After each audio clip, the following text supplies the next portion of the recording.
দেখুন, এটা একটা অমানবিক ঘটনা। কর্মস্থলে, স্কুলে, ক্যাম্পাসে এই যে ধর্ষণ হয়ে যাওয়া এবং যারা ধর্ষণকারী একের পর এক ছাড়া পেয়ে যাওয়া, তার থেকেই এই উৎসাহ এবং উদ্দীপনা।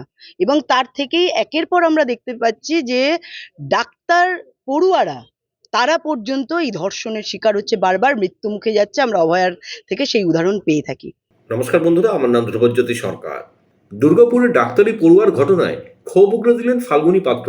দুর্গাপুরের ডাক্তারি পড়ুয়ার সঙ্গে মর্মান্তিক ঘটনা, ক্ষোভ উগরে দিয়ে কড়া প্রতিক্রিয়া রাজ্য বিজেপি মহিলা মোর্চার সভানেত্রী ফাল্গুনী পাত্রর। শুনুন আরো কি বলছেন বিজেপি নেত্রী। তো স্বভাবতই পশ্চিমবঙ্গে আইনের শাসন নেই এবং যারা ধর্ষণকারী তাদের বারবার যেহেতু আড়াল করা হয়, তো সেখান থেকেই উৎসাহ আসছে।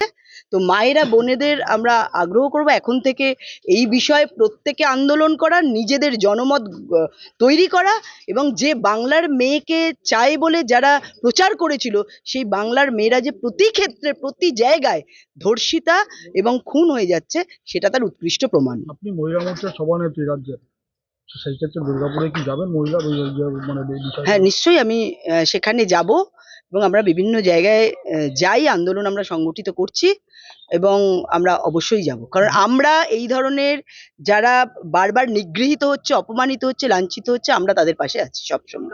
অন্য রাজ্যে কি বার্তা যাবে, যারা পড়ুয়া অন্য রাজ্য থেকে এসছে এখানে পড়তে, তারা ধর্ষিত হচ্ছে, তারা খুন হচ্ছে? দেখুন, অন্য রাজ্যের কাছে বার্তা অভয়ার সময় থেকেই আমরা এটা লক্ষ্য করেছি, সারা বিশ্বের কাছে এই বার্তা গেছে যে পশ্চিমবঙ্গ মহিলাদের জন্য সেফ নয়। এবং একজন ডাক্তারি পড়ুয়া, একজন উকিল, তার ক্যাম্পাসে নার্স, তারা ধর্ষণ হচ্ছে, কোথাও খুন হচ্ছে। তো এটা আমাদের মাথা নিচু হয়ে যায় সারা ভারতবর্ষের অন্যান্য রাজ্যের কাছে শুধু নয়, বা এই ভারতবর্ষের বাইরে অন্যান্য দেশের কাছেও, যেখানে এই সংবাদ মাধ্যম সংবাদ পরিবেশিত হচ্ছে। মহিলা মোর্চার থেকে কিছু করবেন এটা নিয়ে? দেখুন, এইটা একটাই এটার বিষয়, এটা হচ্ছে এই সরকার পরিবর্তন। কারণ এই সরকার, যারা এরম রেপ হচ্ছে প্রত্যেক জায়গায়, এই যে একটু আগে আমি শুনছিলাম যে কলকাতা সব থেকে সেফেস্ট সিটি, কি করে হয়? কারণ এখানে কোনো রকম এই যে বিভিন্ন ধরনের যে অভিযোগ, সেই অভিযোগই থানায় নেওয়া হয় না। তো অভিযোগের ভিত্তিতেই তো এটা হয় যে কোনটা সেফ আর কোনটা আনসেফ। তো আমরা কার্যক্ষেত্রে প্রত্যক্ষভাবে দেখতে পাচ্ছি প্রত্যেকদিন কমসে কম 5 জন করে মহিলা, যেটা রেকর্ড হচ্ছে, তারা ধর্ষণ হচ্ছে। তারপরেও আমরা বলছি সেফেস্ট সিটি। তার মানে এখানে যারা ধর্ষিত হচ্ছে, যারা এই ধরনের ঘটনা ঘটছে, তাদের কোনো অভিযোগ লিপিবদ্ধই করা হয় না, যার জন্য এত ঘটনার পরেও গলা উঁচু করে আমাদের সরকার বলে যে কলকাতা সেফেস্ট সিটি। এটা খুব লজ্জাজনক এবং মর্মান্তিক। চারিদিকে সিসিটিভি দিয়ে মোড়া, তারপরে অপরাধীরা পালিয়ে যায়, এখনো পর্যন্ত ধরা পড়ে না। সিসিটিভি তো অপরাধীদের জন্য নয়, খুনিদের জন্য নয়, সিসিটিভি যারা আন্দোলন করবে তাদের জন্য।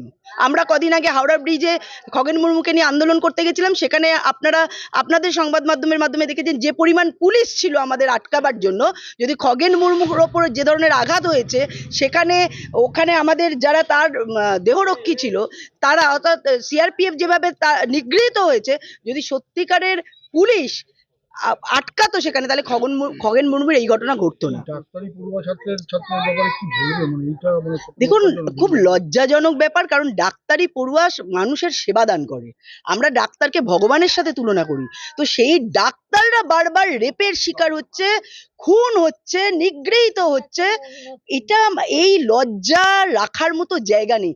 আমি জানি না একজন মহিলা মুখ্যমন্ত্রী, তিনি পুলিশ মন্ত্রী, তিনি স্বাস্থ্যমন্ত্রী, তিনি বাংলার মেয়ে, তার কেন লজ্জা লাগে না, তিনি কেন এই ব্যাপারে একটাও মুখ খোলেন না, সেটা আমার জানা নেই। তবে আগামী দিন আমরা মুখ খুলছি, মুখ খুলবো এবং এই সরকারের পরিবর্তন, এই মায়েরা, এই বোনেরা, এই ডাক্তার বোনেরা, নার্স বোনেরা, উকিল পড়ুয়ারা যারা নিগৃহীত হয়েছে, তাদের পরিবার, আমরা সব সারা পশ্চিমবঙ্গ মিলেই আমরা এর পরিবর্তন ঘটাবো। বরানগর করে সোনার দোকানে ডাকাতি ঘটে। জঙ্গি এখানে অনুপ্রবেশকারীদের সেফেস্ট সিটি কলকাতা, যোগ থাকবে, সেটাই তো স্বাভাবিক। কারণ এখানে যারা খুন করবে, যারা লুটপাট করবে, তাদের ধরা হয় না, তাদের আড়াল করা হয়। সেই জন্য আমরা বাইরের থেকে এইখানে এসে, অর্থাৎ বাংলাদেশ থেকে এসে এখানে খুন করতে দেখেছি। আমরা প্রধানমন্ত্রীকে যারা মারার প্ল্যান করেছিল, তাদের এখান থেকে, এই কলকাতা থেকে ট্রেন ধরতে দেখেছি। বোম ব্লাস্ট হয়েছে, সেখানে সিম তুলতে আমরা এই কলকাতার সিম দেখেছি। তো এটা জঙ্গিদের জন্য সেফেস্ট সিটি। তো এখানে কলকাতার যোগ থাকবে, এটাই স্বাভাবিক, কারণ এটা জঙ্গিদের মুক্তাঞ্চল। মুখ্যমন্ত্রী কি করছে? মুখ্যমন্ত্রী ঘুমোচ্ছেন। মুখ্যমন্ত্রী এই জঙ্গি, এই খুনি, এই রেপিস্ট, এদের পাহারা দিচ্ছেন, সাহারা দিচ্ছেন। এদের মুখ্যমন্ত্রী, বাংলার মানুষের জন্য নয়। বন্ধুরা, ভিডিওটি ভালো লাগলে দয়া করে লাইক শেয়ার করে দেবেন, আমাদের পেজটা ফলো করে নেবেন আর আপনার মতামত কমেন্ট করে অবশ্যই জানান। ধন্যবাদ।